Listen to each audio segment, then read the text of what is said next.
For more interesting videos, subscribe to Tech Simplified TV and hit the bell icon for updates. Hey there, welcome back to the second episode of Tcl Programming. In this episode, we are going to discuss variables in Tcl, if else condition, while loop, for loop, for each loop, switch case, procedure, scope of variables, upware and example. So this is the menu for today. Let's begin. Variable in Tcl. So we'll discuss this thing by example. So we start our script by the hashbang user bin tclsh, and here we set money equal to 1900. The syntax is set space money space 1900 then semicolon. Then we write puts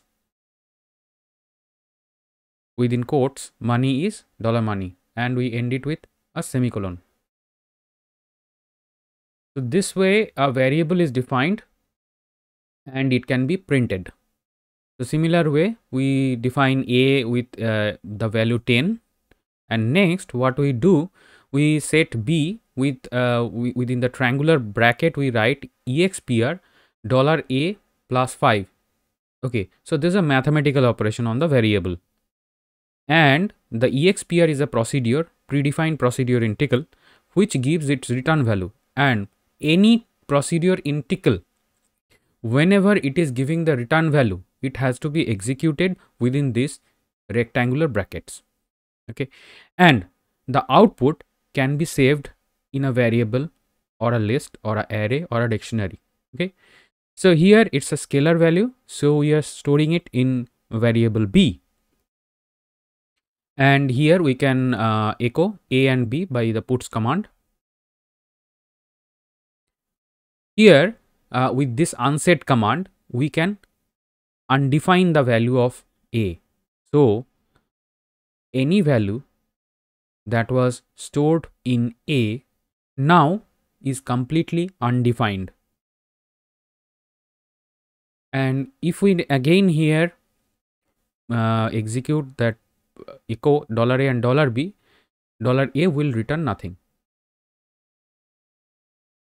Next one, in a if condition, within the checking has to be within the curly brackets. Okay, and here we are using the info exist a. Now what we have done, we have unset a, so we are checking if a exists at all. So info, this procedure will return a 0 value once this checking is true, and when we use a bang we negate it, and we use that in a if true condition. So if the a variable exists, what we'll do, that will set a with 50 and we close the if, and then incr a. Now incr, it's another procedure, it will increase the value by 1 of a. So now you can have a task that you comment out the unset condition and check the rest of the things, and you can, without a comment statement, you have the unset and execute this thing. So you will see the difference. This is a tried and tested code. So this is a task to you, do it at your end. Here then again we echo $a and $b. So this is a brief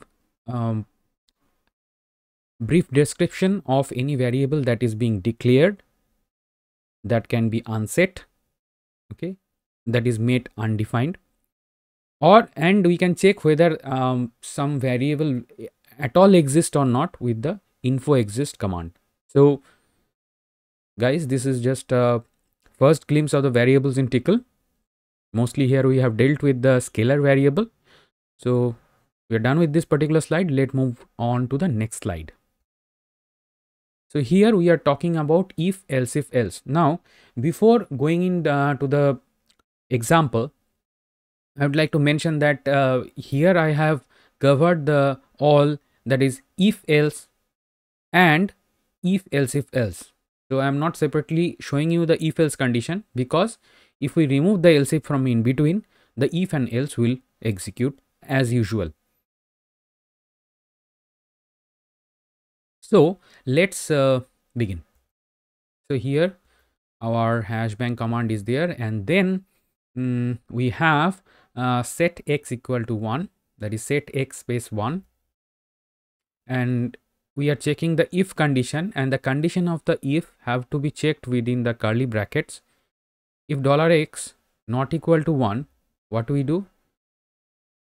We echo that $x is not equal to 1.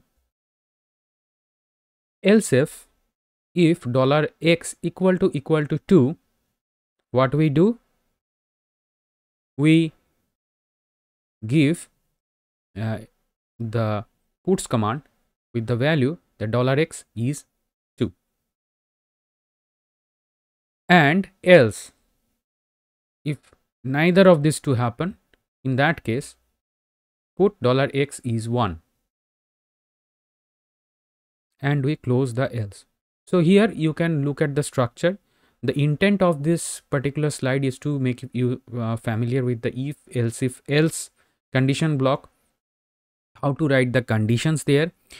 Here you can see I have used not equal to and equal to. These are almost similar and are very common in the various programming languages, you know that. So here you can use them as a conditional checking within the curly brackets. And to be emphasize one more point here, when the condition curly right bracket ends, after that you give a space and then write the next curly bracket. So this has this syntax you have to follow. So here I have used and here I have not used the semicolon. You can use it or not use it, but better you use it to follow a particular convention. So we are done with this thing. Let's move on to the next slide. The while loop. So here in before showing the example, I have demonstrated here the basic while condition, how to write the condition, and inside the different controls I have shown. So I'll show the example and explain. So here we begin our script with the hashbang command, and we set I with the value 0 and then write the while condition. So here, like if the condition is put into the curly brackets, $i less than 100, and it starts the body of the opening curly bracket starts the body of the while. We use the incr I, that means the I will be incremented by 1 value, and if $i equal to 85, what we do? We echo that a is so $i is now 85, and we continue. Else if $i equal to 90, what we do? We echo I am getting out of the loop at I equal to $i. Now here you can see that the else if condition is also used, and here we use the break. So these are the two control keywords I was talking about in the initial part. So this way we can use continue and break, okay, to continue or come out of the loop. And here we write the else condition.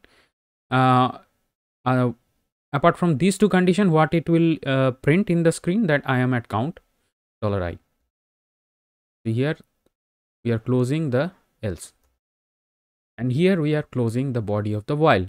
So guys, here I have shown the typical example of a while loop, the initial condition, the counter that controls the while, and then the continue and the break statements that are well-known concept from if you have known C like. So this is a well-known concept. So all these things I have covered here. So we are done with this section. Let's move on to the next slide. For loop. So here before beginning, I will be showing couple of examples of the C style for loop. So let's begin with the first example. So here what we do, the first line comes and we are doing the up counting here. Okay, so for set I 0, so this is the initialization counter, then the condition checking counter $I less than 10, and the third one is INCR I. So you can relate if you know the C language, right, that there are 3 counter and it's a typical C style for loop we are writing here. First is the initialization counter, then the condition checking counter, and third is the incremental counter or decremental counter based on whether we are going in the plus or minus direction. So now the body of the for starts here, and here I am printing that I am at count $I and going up.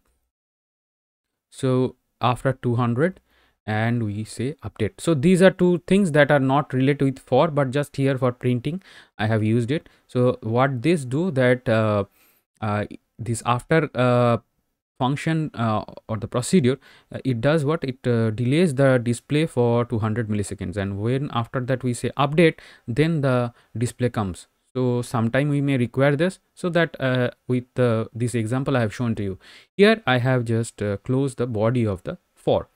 So this is a typical C style example of for loop. So this was the first example.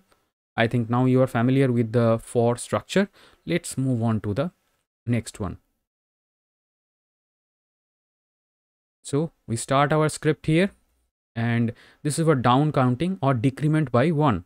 Okay, so here we write for set I with 20, initialize I with 20, condition is $I greater than 0, and we use in INCR function, so INCR I with -1. So we will be decreasing I by value 1, integer value 1 at a time. So okay, so now the body start, it is similar to the previous one. We are printing the value, and after 200 milliseconds we are updating it and we are closing the body. So this is the decrement example. So I think it self explains you why I have shown the example, and let's move on to the next one. So here we are starting our script for increment other than 1. So here we use for set I with 0. Okay, this is the initialization counter. Condition counter is $I less than 100, and we use INCR I 5. So this I variable will be incremented with integer value 5 at a time. So instead of increment of 1, it will increase with the value 5. So anything. So similar way we can use a decrement operator here also. So this is to make you familiar and well know the for loop different 3 parts of the initialization, condition checking, and increment or decrement counter. Okay, so the body is same as before, and we are I think we're good with this, and so it will increment I with 5 each time and it will print. So we are done with this particular example. Try at your end. These all are well tested scripts, so I think once you try it, you will become more familiar, and do experiment and comment me whether you are exploring something else. Okay, please comment. That helps your and mine interaction. Next one is the for each loop. Okay, so for each loop, let's before beginning the example, for each loop is widely used in different scripting language, and for each loop operates on a particular list or array, right? So where it picks up one element at a time, and on that you can do any operation. So let's begin the example. We start our script with the hashbang command here, and we operate on for each. So I am writing color, then red, orange, yellow, green, blue, purple. So these are list of colors, and the list is defined here within the curly bracket, and within the body begins after this. Okay, so in the body we are writing puts $color. So it will, the for each loop will pick one color at a time and it will print the color name, and after 200 update. So it's simple, very simple, the for each loop, and you can try it at your end. So here we have defined the list inside the for each itself. So we are done with this particular example, and it is very simple to understand. So try it at your end. So let's move on to the next particular example. Okay, so here we are starting our script. Okay, we are doing what? We are defining a list separately.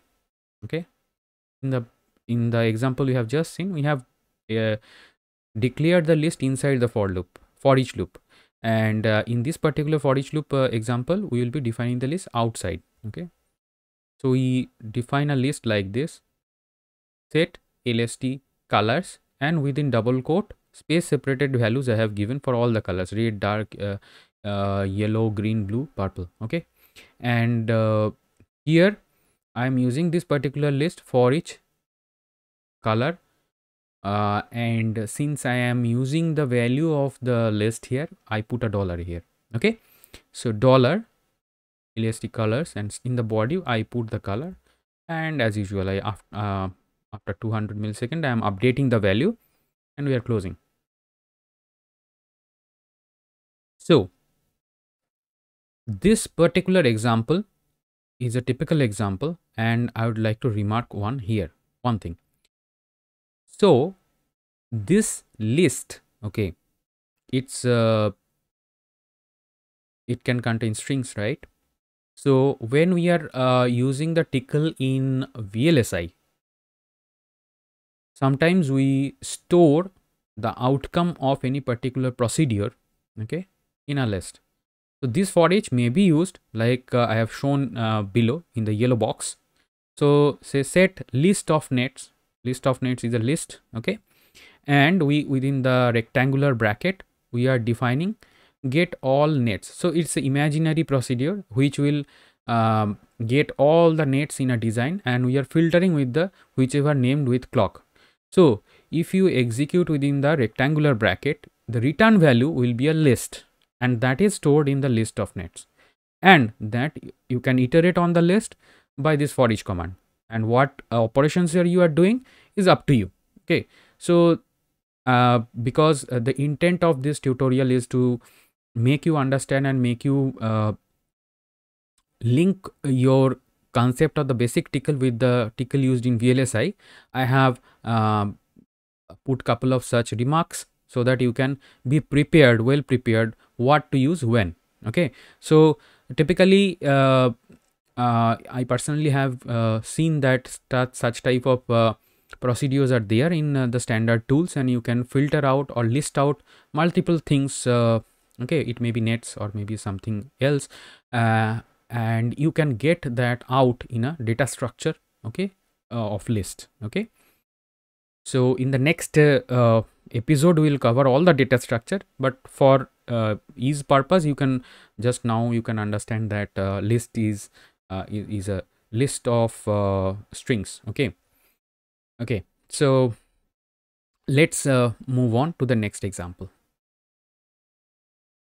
So here what we do, start our script, and here we are using a function called glob. So glob star.tcl. So what this glob does, in the present directory where we are executing the tcl, right, this glob will find out the tcl files, and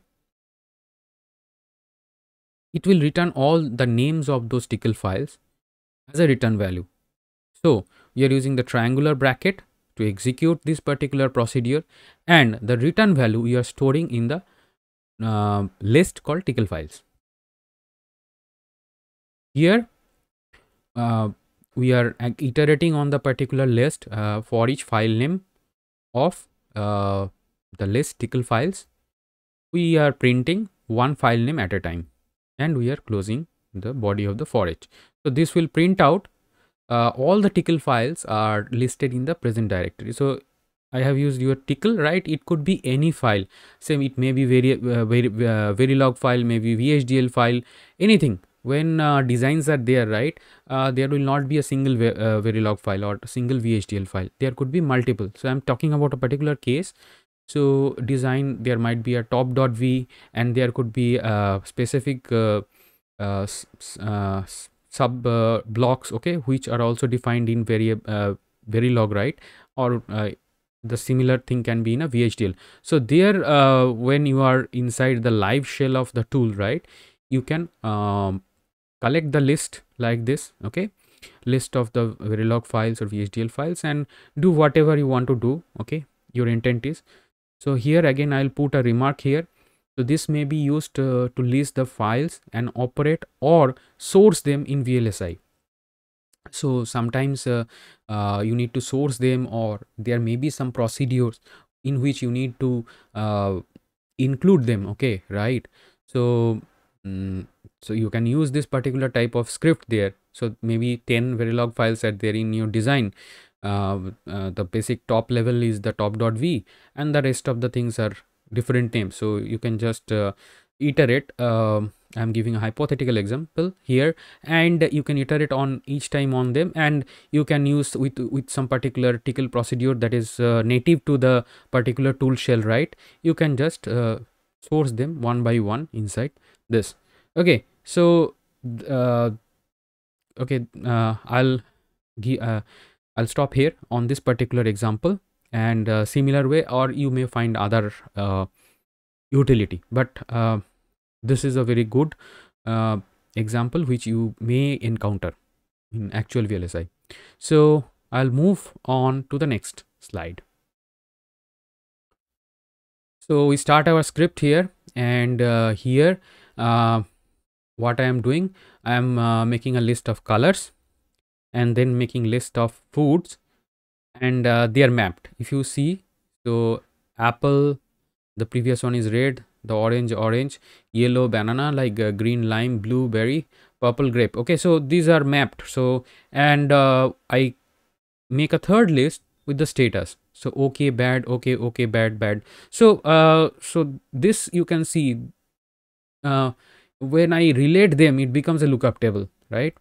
So the intent of this particular example is too familiar, how you can use a lookup table. You may need some time. So that's how here we start our for each loop, and we call ABC. Okay, then from list of colors, and we put CBA. Okay, and after 300 we update.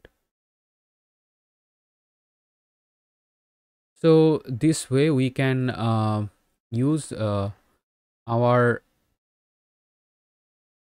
list of here we can use the three list separately, and we can use them as a lookup table. Okay,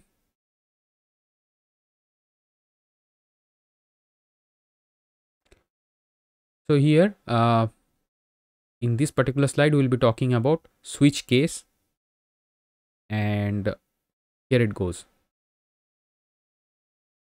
We begin the script with hashbang line, and then we set the number of age. So this is a variable is 3. We're setting the value here, and switch here as per the value of this number of age, and the cases are 0, there is nothing; for 1 there is nothing; for 2 there is nothing. Okay, for 3 it will execute the code that is within the curly bracket. Okay, so it will put, this is a triangle, so we know that a triangle has 3 sides or edges, right? And it 4 is, this is a quadrilateral, 5 this is pentagon. Okay, and default unknown polygon. So if anything else is given, it will go to the default condition and print unknown polygon. We close it here. So this is the example of switch case. Okay, so you can try it at your end. So we are done with this particular example. Let's move on to the next one. Procedure. So guys, before beginning anything in this slide, I'd like to emphasize that procedure is the very most important thing in VLSI, because writing a procedure you must know, because sometime you may have to write your custom procedures for some specific purpose in VLSI, and you also have to use the APIs, right, which are procedures defined by the tool vendor, and for their operation, their inputs and outputs, you have to make yourself familiar. So let's begin this chapter. So here we are starting our script with the hashbang line, and we are writing a procedure. How I write a procedure? The proc command comes at first, then the name of the proc, and then within the curly bracket I put the arguments. Here I have used two arguments, A and B. Okay, and then we begin. So here what will happen? It will return what it will return, because in the rectangular bracket I am executing another procedure, expr. If you remember, we have expr earlier also encountered. So expr, what it will do, it will add, I am doing addition of $A and $B, and that addition will be returned. Okay, so this is the typical return command of a procedure, and I close here. So it's a very simple here procedure with a return value. Okay, and the two arguments. Here it takes two scalar, add them and return a scalar value. But in real time in VLSI, the procedures may have scalar, may have list, or some other type of data structure. And now how we use it, this is the most important part. So we use set sum, and within the rectangular bracket we use add, the procedure that we have defined just now, with the two arguments 5 and 8. So we will be adding 5 and 8, and then we echo the value or print the value $sum. Okay, so this way you will be using the procedures. Similarly, like here we have defined the custom procedure, right? You may write your custom procedures in VLSI, and you have to also use whatever procedures defined by the tool vendor. So this way you have to execute them within the triangular bracket, and then as per the return type, okay, whatever it is, a scalar or a list or whatever, you have to store it in some other variable or use it. Or there could be a case you are piping through it, so there could be multiple such triangular brackets. Okay, the innermost bracket will execute first and then the next one, and you will come outside one by one by executing. Okay, so this could also happen. So here the next example, what we are seeing here, we are doing exemplifying one procedure which do not have any return value. It will just execute and done. So what we will name is separator, and we don't have any arguments here. So it will print a separator here, okay, in the screen, and it will done. So how we call this particular procedure, right? We just call it with its name, and then we put a semicolon. We are done here. So these are two types of procedures, okay, which generally we can use in Tcl. Okay, one has a return type and another one is just executing something. Okay, so you try it out your end and you do experiment. Okay, and don't forget to make some comments. Okay, so guys, let's move on to the next slide. Scope of a variable. So it's very important, because when we have a long script and there we are using variables, we must know how we access the global and the local variables. Okay, this slide is for that. So here we start our script with the hashbang command, and then we set A with 2, B with 3, and C with 4, and then we do a printing value here. Okay, initial whatever value we have assigned to them, $A, $B, $C. Now we write a procedure var underscore scope. Inside that, what we do, we use the keyword global A. So whatever value inside this procedure we are doing with A, it will be linked to the initial A that we have defined in the second line. And here we set A with 20. Okay. So this value A will be set global A, that initially which was defined with 2, now it will become 20. And here another way is set colon colon B. That means in the main scope. The B that initially was defined with value 3, now it will become 30. And set C equal to set C with 100. Okay. So it's a local C, and we close it here. And then after we execute the var scope, okay, and then again we print the value A, B and C. Now when we execute this at our terminal, right, what we get is that the initial value is 2, 3, 4, and in the next one we get 20, 30 and 4. So you can see that although you have written set C with 100, it remains local to that, because to access a global one, either you use a global keyword or you use double colon. Okay, double colon, then the variable name. So this is the concept of local and global in Tcl. Okay, so okay, so we are done with this particular section, and let's move on to the next one, upvar. So this is a concept that I'll be discussing. The upvar command ties, that is, makes an alias, the name of a variable in a current scope, to a variable in a different scope. Okay, so it's similar to like pass by reference. Okay, this is commonly used in a simulate pass by reference to procs. Okay, so let's see an example to understand it better.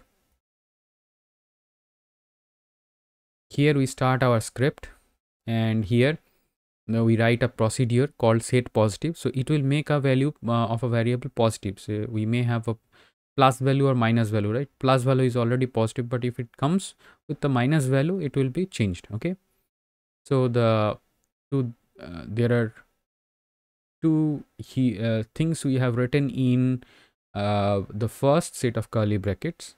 I'll explain them slowly. Okay, so you understand. Now what we are doing, the first variable, okay, of var, dollar variable with my var. Okay, so there are two variable arguments coming, right? The first one, okay, whatever we are creating, an alias of the actual variable that has been passed as an argument. So we are making a reference here.